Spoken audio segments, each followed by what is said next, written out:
ini mizan saya peruntukkan liman syi'tu min khalqi, bagi siapapun yang aku kehendaki di antara makhlukku, yang wajib mampir amal dia, catatan amal dia ditimbang, mau nggak mau. Namun tersirat ada beberapa makhluk Gusti Allah yang mudah-mudahan panjenengan semuanya termasuk yang ngomong tanpa mampir hisab atau mizan, tanpa mampir neraka. Amin Allahumma amin Allahumma amin. Walaupun mohon maaf rasa-rasanya abot banget masuk surga tanpa hisab, tanpa azab. Oke, tidak panjang kalam. Makanya saat itu malaikat nangis, nunduk, merasa takut. Bagaimana mungkin segede mizan ini menampung amal hamba-hamba Gusti Allah? Maka malaikat pun merasa hina dan berkata, subhanaka ya Rabb, subhanaka ya Rabb, subhanaka ya Rabb, maha suci engkau ya Rabb, maha suci engkau ya Rabb, maha suci engkau ya Rabb, ma'abadnaka haqqa ibadatik, kami belum selama ini tidak atau belum beribadah sebenar-benar ibadah. Malaikat rak doyan maksiat babar blas. Ana wong wedok cabe-cabean ora ngopeni malaikat. Itu rasanya takutnya luar biasa, nangis, merasa bagaimana mungkin amal soleh, amal taatnya malaikat itu bisa mengangglekan itu timbangan akhirat. Ya salam. Apa meneh kula jenengan yang masih doyan maksiat. Ngemeng-ngemeng Pak, Mas. Panjenengan kalau berada di jalan lewat cabe-cabean ora katokan, kira-kira jenengan ngelirik napa nyusul? Ngelirik napa nyusul? Malah nasi nyusul ngono kok. Allahumma sholli ala Muhammad. Itu fitrah orang waras. Orang waras, orang normal. Termasuk yang ngomong kok. Allahumma sholli ala Muhammad. Doyan maksiat. Bahkan diukur-ukur amal soleh kula jenengan dibandingkan maksiat mesti lebih banyak mana? Maksiat. Mustahil lebih banyak amalnya. Lebih banyak maksiat. Ya salam. Tamparan buat saya, nasihat buat panjenengan, jika sekelas malaikat saja takut nangis, tentunya kita harus lebih takut, waspada, dan berikhtiar agar mengangglekan mizan akhirat. Dengan apa Ustadz? Amalan apa yang mau bisa membuat berat timbangan hasanah? Ini bagian hasanah, ini bagian sayiat. Secara umum semua amal soleh Pak, semua amal soleh. Semua amal soleh. Kemudian yang kedua, secara terperinci, jawabannya secara terperinci adalah ada belasan amalan yang disebutkan Rasulullah SAW. Secara terperinci A, B, C, D, E, F, S seterusnya. Pertama, urutan pertama, amal yang paling benar-benar membuat berat mizan hasanah adalah wirid, zikir, kalimat tahlil la ilaha illallah.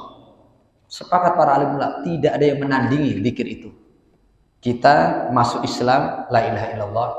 Kita berharap amal kita diterima, modalnya la ilaha illallah.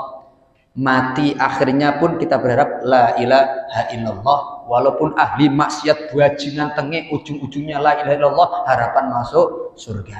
Makanya Nabi Nuh dalam kitab As-Silsilah As-Sahihah, Pak Bu, Nabi Nuh saat sakaratul maut berpesan kepada anak-anaknya, wahai anak-anakku, ingat wasiatku, qul la ilaha illallah, la ilaha illallah, la ilaha illallah. Jangan lupa jaga betul la ilaha illallah. Nabi Nuh sembari berkata, seandainya la ilaha illallah ditimbang, dikifah, kemudian dibandingkan dengan langit tujuh langit, ditambah bumi 7 kali, kata Nabi Nuh, tetap la tarajjahat bihi la ilaha illallah, tetap menang zikir la ilaha illallah. Mirip dan kitab Musnad Imam Ahmad dan Sunan At-Tirmidzi.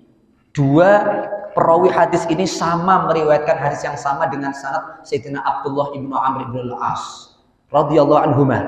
Rasa-rasanya pernah saya sampaikan. Di antara umatku ono wong lanang, kata Rasul. Saya artikan saja ya, kesuwen kalau bahasa Arab dikit-dikit Arab terus kesuwen. Bakal diselamatkan Allah Subhanahu wa taala. Pada mulanya Allah berikan kepada dia buku catatan amal.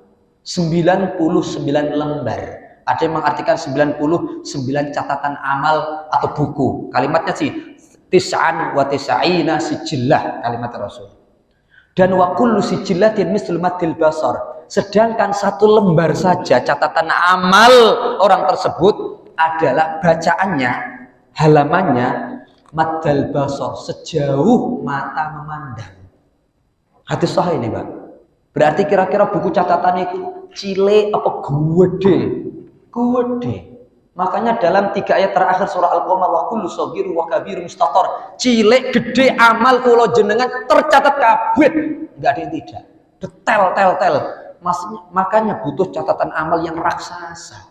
Sejauh mata kita memandang 1 kilo, tembus 2 kilo, itulah catatan amal kita. Ternyata diperhatikan oleh hamba tersebut dari halaman pertama sampai akhir, elek kabeh ceritanya. Kemudian Gusti Allah bertanya 4 pertanyaan. Apakah engkau mengingkari di antara maksiatmu ini? La ya Rabb. Yang kedua, apakah engkau menyalah-nyalakan katabati al-hafidhin raqib atid alaihi salam? La ya Rabb. Yang ketiga, apakah engkau punya udzur? La ya Rabb. Yang keempat, apakah engkau punya hasanah? La ya Rabb.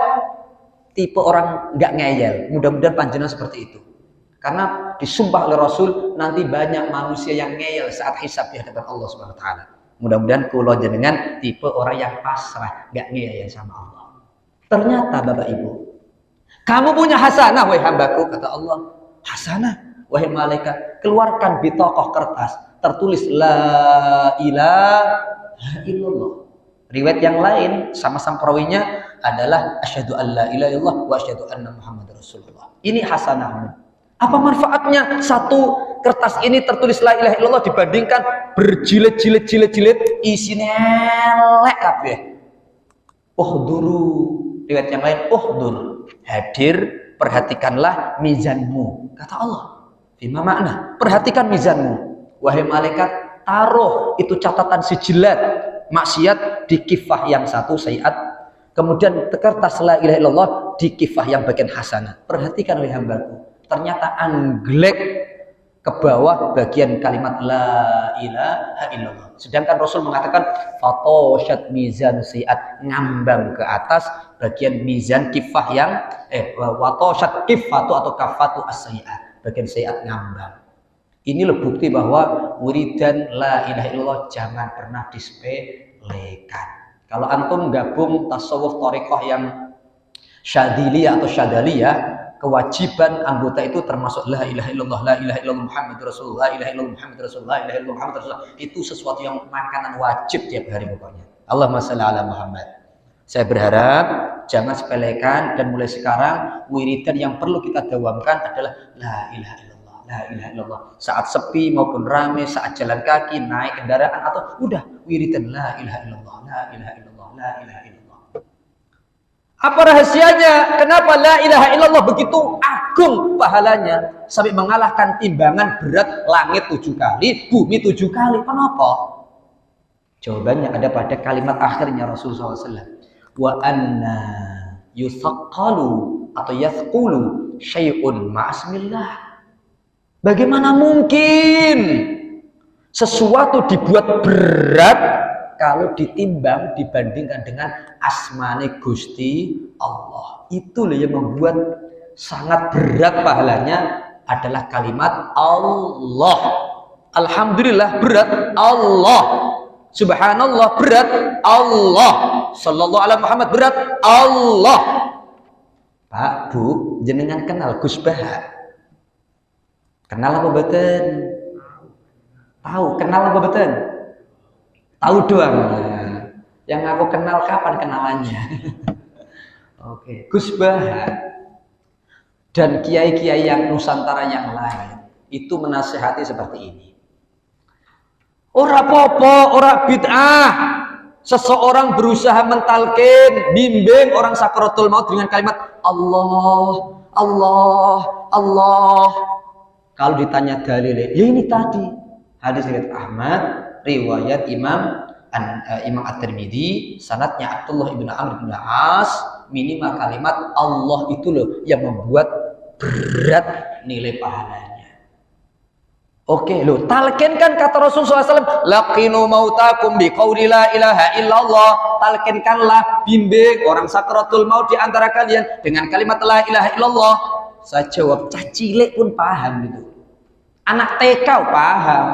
Talqin mestinya yang terbaik tetap la ilaha illallah. Apalagi mangkana akhiru kalam la ilallah dakhala jannah. Anak cilik tahu itu, nggak bisa dibahas. Artinya saya dan Gus Bah maupun kiai-kiai yang lain itu sepakat bahwa terbaik tetap la ilaha illallah. Bimbing dulu orang sakratul maut, la ilaha illallah, diam supaya mencerna, masuk ke akal, kemudian berusaha ikhtiar. Nggak ada connect, ulangi lagi, la ilaha illallah. Nggak ada connect, udah diulangi lagi. Tetap kita ikhtiar la ilaha illallah, karena itu syariatnya.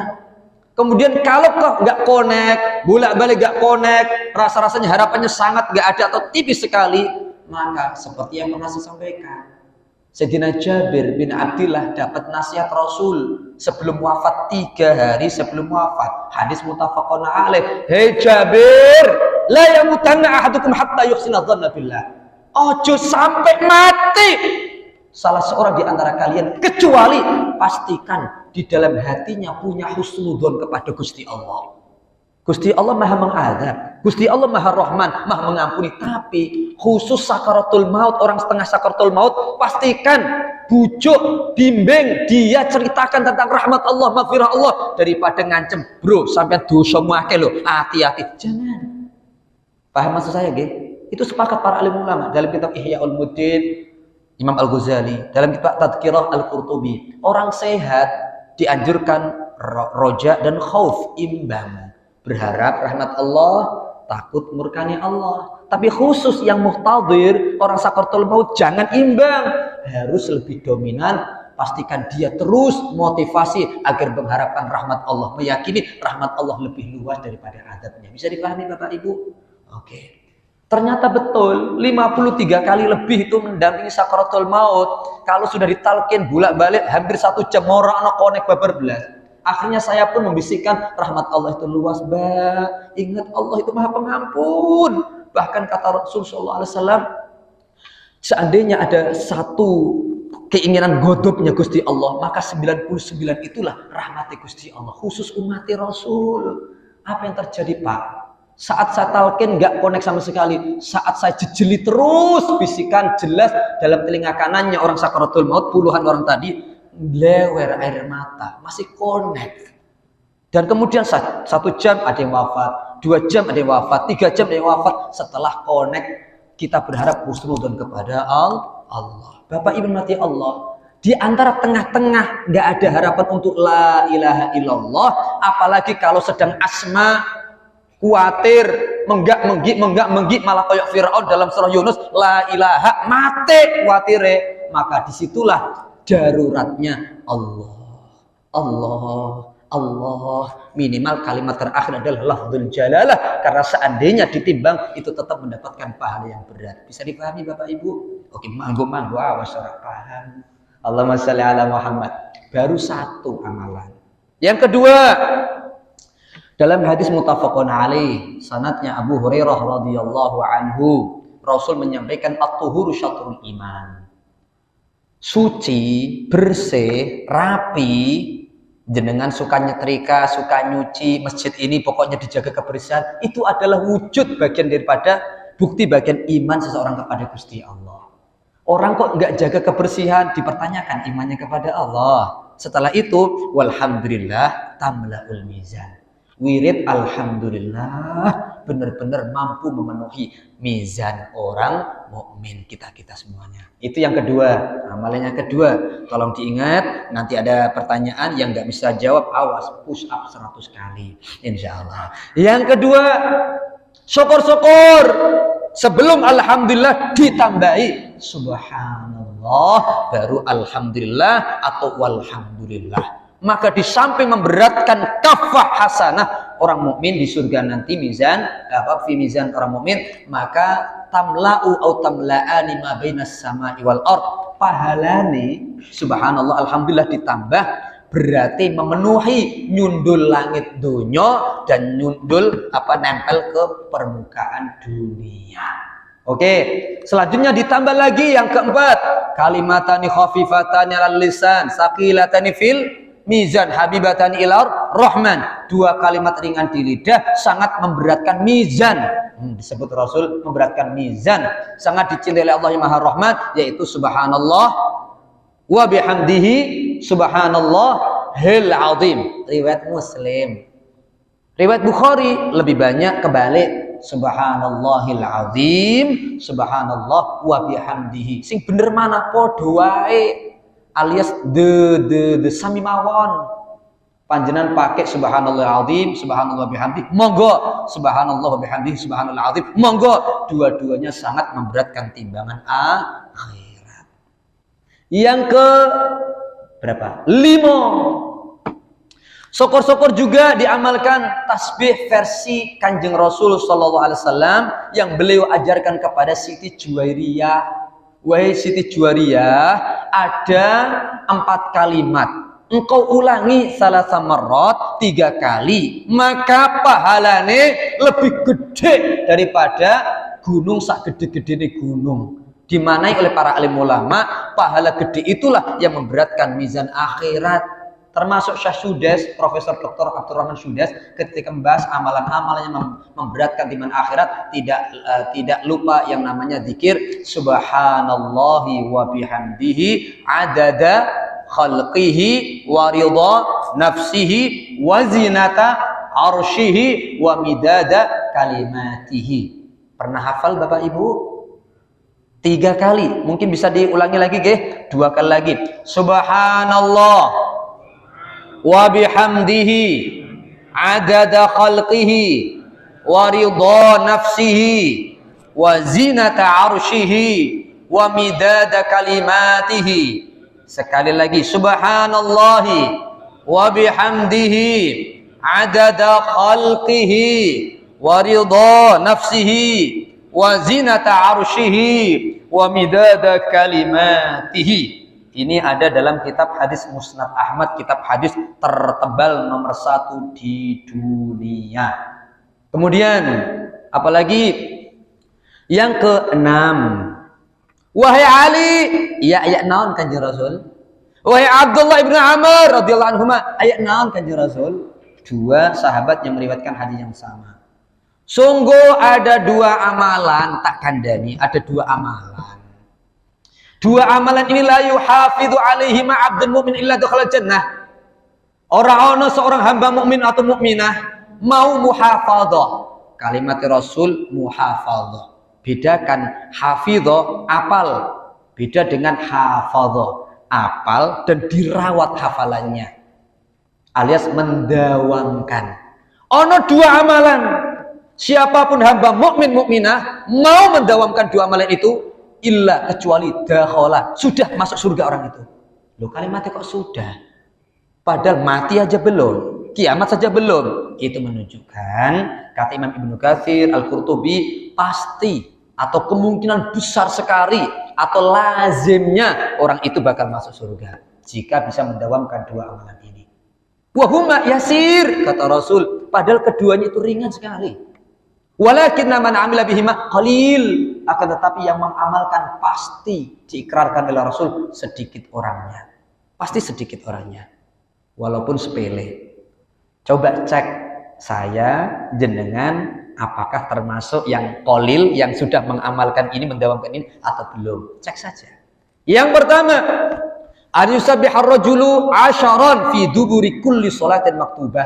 Seseorang mau bertasbih subhanallah subhanallah subhanallah subhanallah 10 kali, kemudian berhamdalah 10 kali, kemudian takbir 10 kali, setiap kali selesai sholat 5 waktu. Itu catatan pertama. 10 kali 10 kali 10 kali. Loh Ustaz, bukannya yang benar 33 kemudian takbir 34 sehingga 100, atau takbirnya 33, kemudian disempurnakan la ilaha illallah wahdahu la syarikalah lahul mulku wa lahul hamdu wa huwa ala kulli syai'in qadir. Atau yuhyi wa yumiitu wa huwa ala kulli syai'in qadir, atau yuhyi wa yumiitu biyadikal khair wa huwa ala kulli syai'in qadir, atau banyak hadis tentang itu. Terserah diamalkan yang mana. Betul, itu adalah yang terbaik. Namun minimal yang terbaik, saya ulangi, minimal tapi terbaik adalah 10 kali, 10 kali, 10 kali. Setelah tahu ilmu semacam ini, saya berharap jangan fanatik, kemudian mencemooh, menghina yang lainnya. Mentang-mentang terbiasa, subhanallah, subhanallah, subhanallah, 33. Alhamdulillah 33, takbir 33, la ilaha illallah wahdahu la syarikalah, dan seterusnya sekali, panjang lama. Mentang-mentang pakai tasbih segede kelopo, saking semangatnya subhanallah, subhanallah, subhanallah. Di sampingnya agak buru-buru tapi tahu ilmunya. Minimal tetap subhanallah, subhanallah, subhanallah, subhanallah 10 kali lebar. Alhamdulillah 10 kali lebar. Takbirnya 10 kali lebar, kelencing. Lah ini digoda setan. Mentang-mentang taunya yang 33, 33, 34 ini, akhirnya, dikir kok cepet-cepet banget. Aku saja tasbihnya belum selesai, ini sudah selesai. Sudah rusak hati ini, sudah kotor hati ini, Pak. Godaan setan itu lembut sekali. Bisa dipahami, guys? Saya berharap setelah tahu ilmunya, udah nikmati saja zikir tanpa melihat kanan kiri orang lain.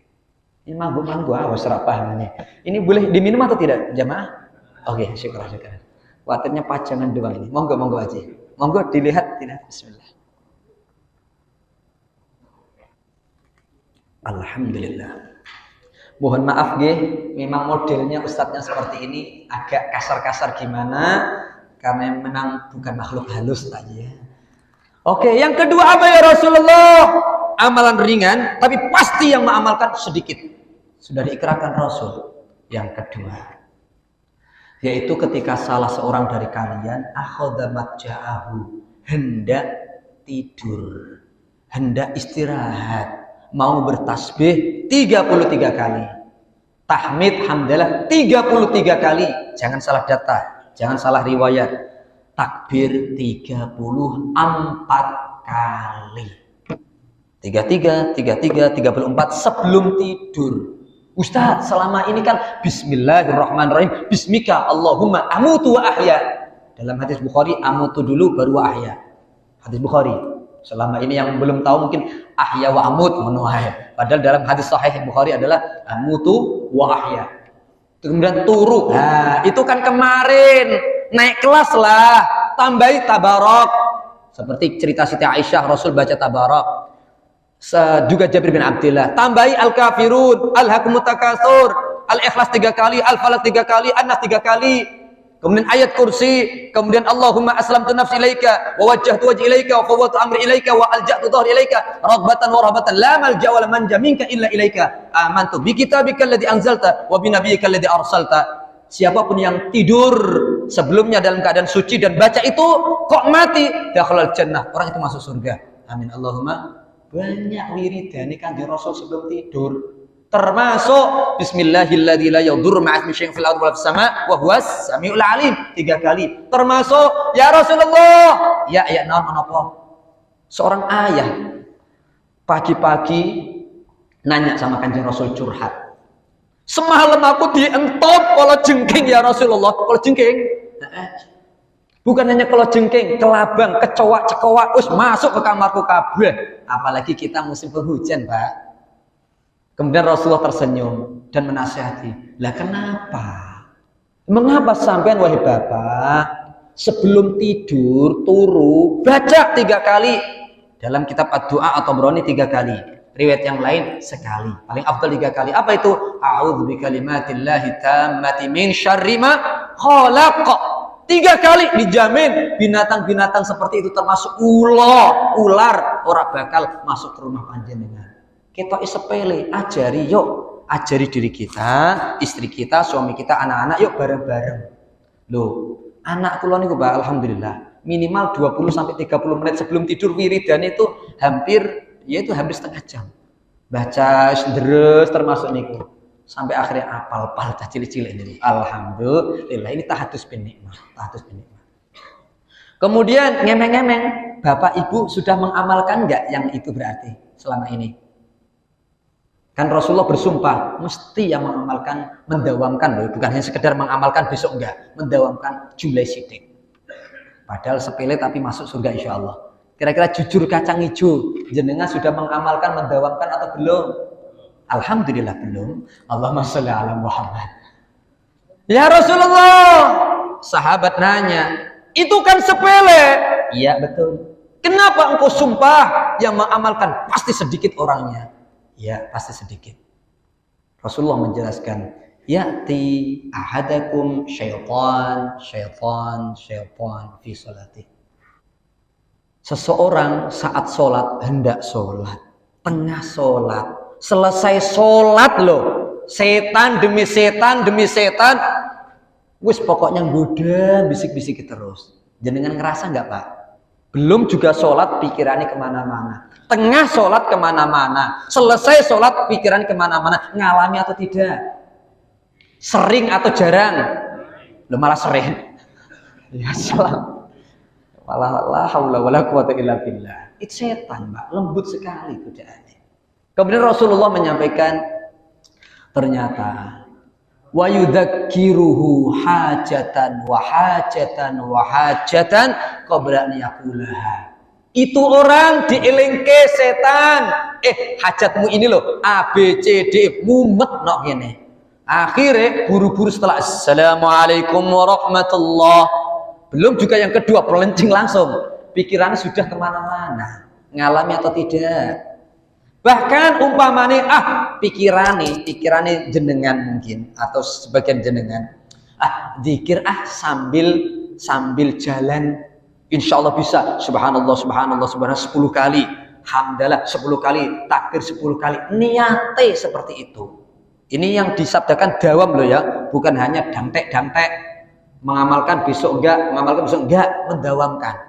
Pikirannya pengen dibaca sambil jalan karena benar-benar punya hajat donyo lagi.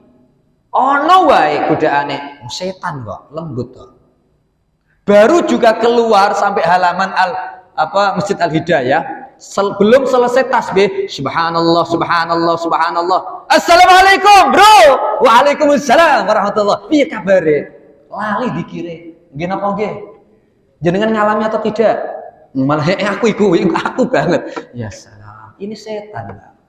Makanya saya berharap mudah-mudahan kita semakin khusyuk setelah ngaji. Yuk lawan setannya, sesibuk apapun dunia, wes sejenak lah. Subhanallah.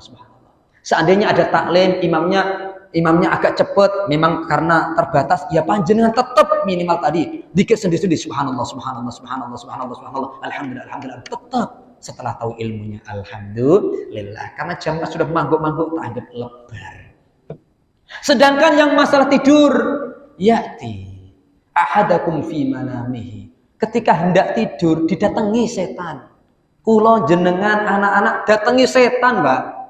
Fayunawwimuhu, dibikin turu, liar, ngantuk, turu, belum selesai zikirnya, apalagi lebih banyak, tasbihnya 33, hamdalahnya 33, takbirnya 34 kali.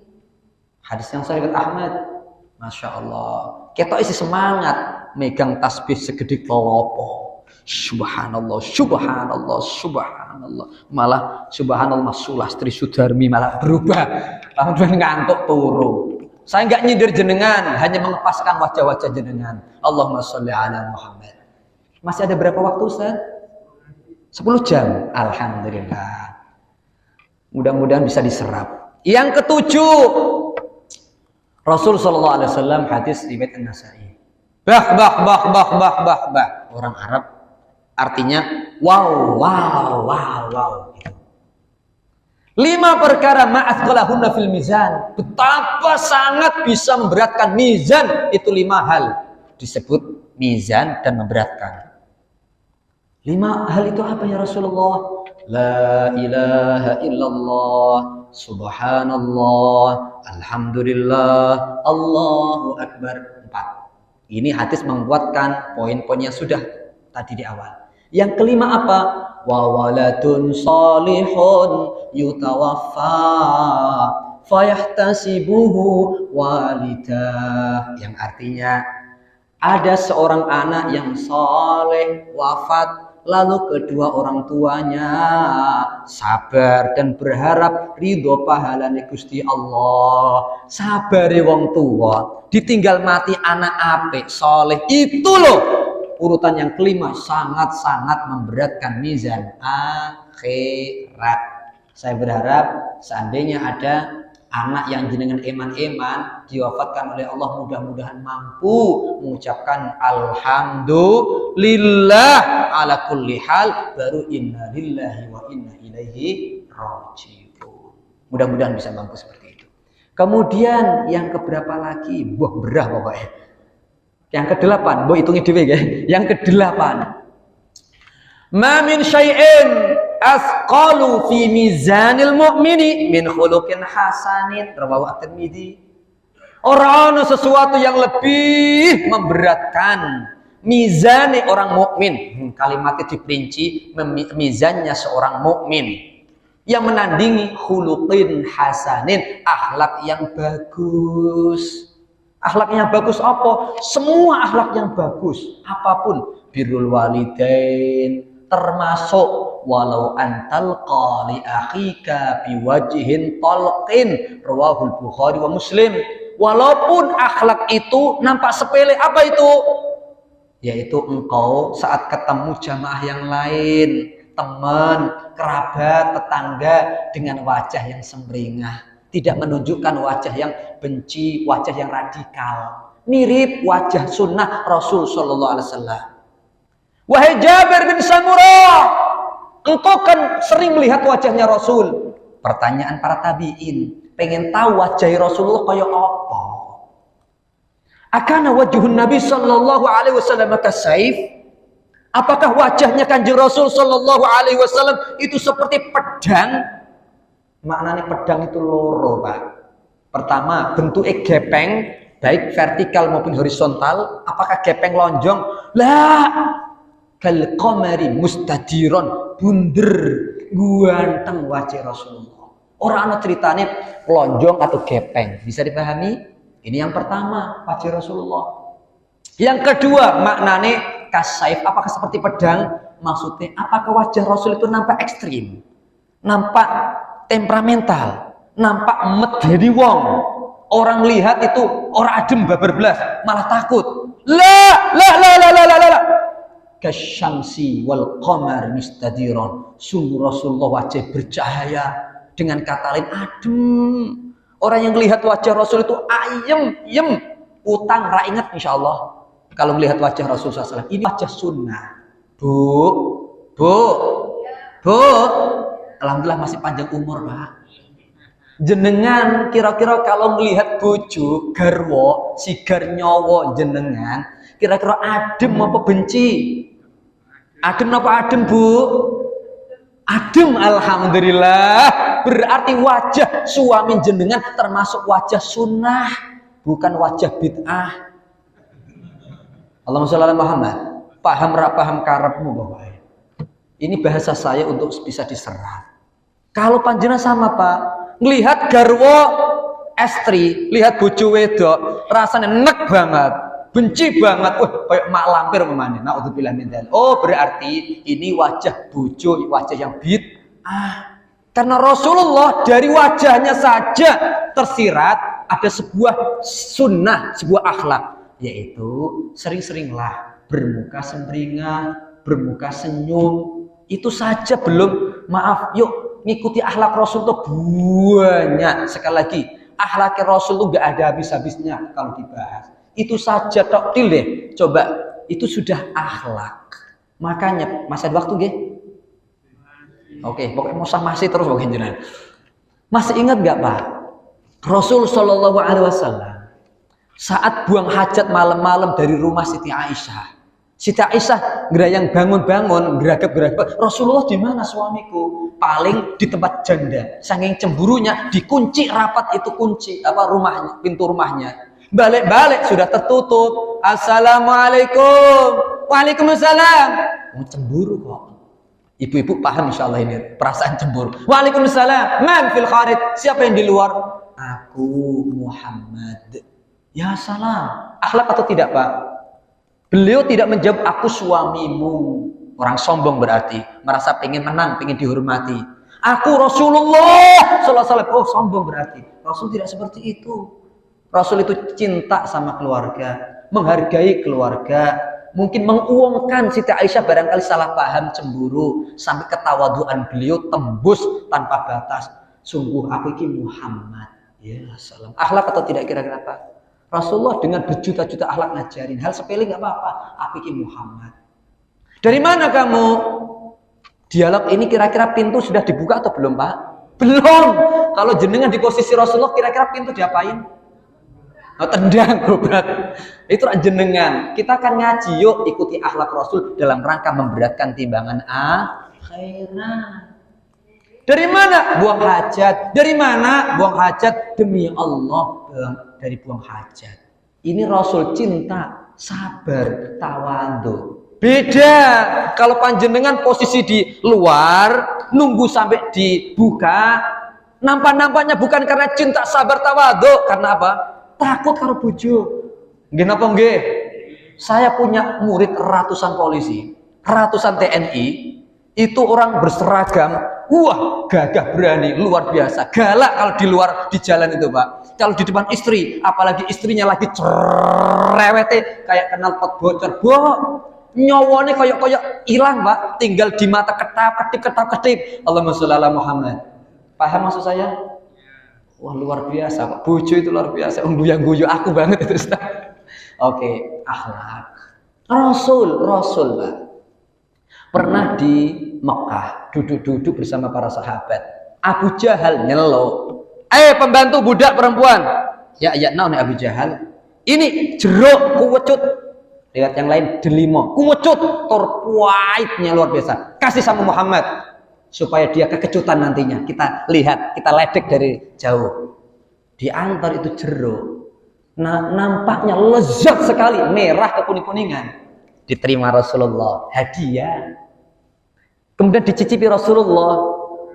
Masya Allah, beliau berakhlak, tetap senyum, menunjukkan wah lezatnya. Akhlak kok. Kira-kira akhlak atau tidak? Akhlak. Sampai yang kedua dicicipi terus. Habis itu jeruknya.